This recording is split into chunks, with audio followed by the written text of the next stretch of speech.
प्रकाशमान हो, क्योंकि तेरा प्रकाश आ गया है और यहोवा का तेज तेरे ऊपर उदय हुआ है। देख, पृथ्वी पर अंधियारा और राज्य राज्य के लोगों पर घोर अंधकार छाया हुआ है, परंतु तेरे ऊपर यहोवा उदय होगा और उसका तेज तुझ पर प्रकट होगा। पूरी कलीसिया बोले आमीन। जाति जाति तेरे पास प्रकाश के लिए, राजा तेरे आरोहण के प्रताप की ओर आएंगे। अपनी आंखें उठाकर चारों ओर देख, वो सब के सब इकट्ठे होकर तेरे पास आ रहे हैं। तेरे पुत्र दूर से आ रहे हैं, तेरी पुत्रियां हाथों हाथ पहुंचाई जा रही हैं। तब तू इसे देखेगी, तेरा मुख चमकेगा, तेरा हृदय थरथराएगा और आनंद से भर जाएगा, क्योंकि समुद्र का सारा धन और जाति जाति की धन संपत्ति तुझको मिलेगी। तेरे देश में ऊंटों के झुंड और मिधान और एपादेशियों के सांडनियां इकट्ठी होंगी। शिवा के सब लोग आकर सोना और लोबान भेंट लाएंगे और यहोवा गुणानुवाद आनंद से सुनाएंगे। सब बोलो आमीन। किसके लिए यह वचन? आज तक कितने आप में से लोग हैं जिन्होंने इस वचन को क्लेम किया हो? 15 हाथ खड़े हैं पूरी चर्च में, अब 25 खड़े हैं, 100 खड़े हैं, बाकी कहां हैं? अब चमकाना खुदा की जिम्मेवारी नहीं है। मैं आपको तुमको बता देता हूं, नहीं तो बैठे रहोगे 25 साल कि खुदा मुझे चमका, और ऐसे ही रहोगे, क्योंकि तुम लोग आलसी हो। तुम सब कुछ परमेश्वर पे छोड़ देते हो। तुम खुदा की ओर देखते रहते हो, जबकि खुदा ने तुम्हें एक हथियार दिया है। उसने कहा आत्मा की तलवार जो वचन है उसे ले लो। क्यों कहा खुदा ने? क्यों कहा? एक ही हथियार है आत्मा का जो तुम्हें दिया गया। कौन है वो? वचन। एक ही तलवार है जो तुम्हें दी गई आत्मिक। कौन सी है वो? वचन।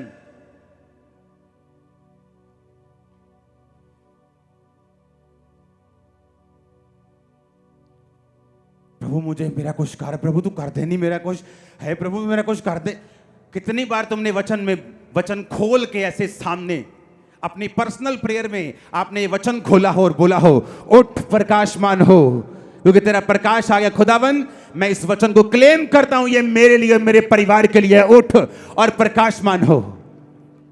लेकिन हमने ऐसा तो किया नहीं, क्योंकि जो वचन क्लेम ना किया जाए कभी पूरा नहीं होता।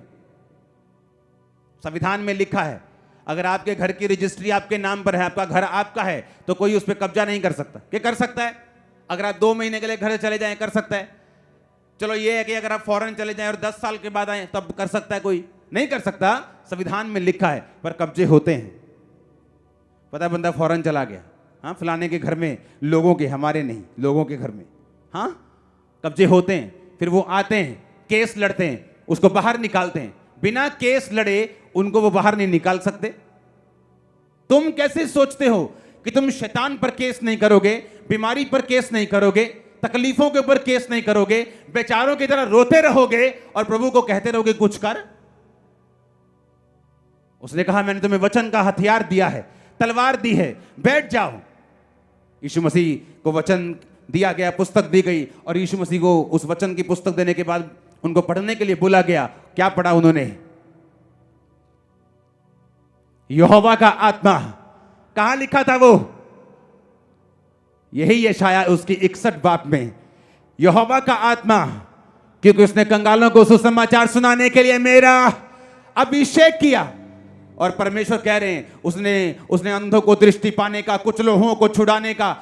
हाँ, और परमेश्वर ने वचन पढ़ के पता क्या बोला यीशु मसीह ने? आज ये वचन तुम्हारे सामने पूरा हुआ है। यानी मैं इस वचन को पर्सनलाइज करता हूं, अपना बनाता हूं। उठ प्रकाशमान हो चर्च, तेरा प्रकाश आने वाला यीशु के नाम में।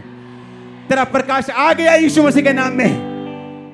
हमारे YouTube चैनल को सब्सक्राइब करें ताकि आप परमेश्वर के गहरे वेदों को जान सकें कि कैसे आप परमेश्वर में बढ़ सकते हैं, कैसे आप दुष्ट आत्माओं से, नशों से, बीमारियों से और वंशों के श्रापों से आजाद हो सकते हैं।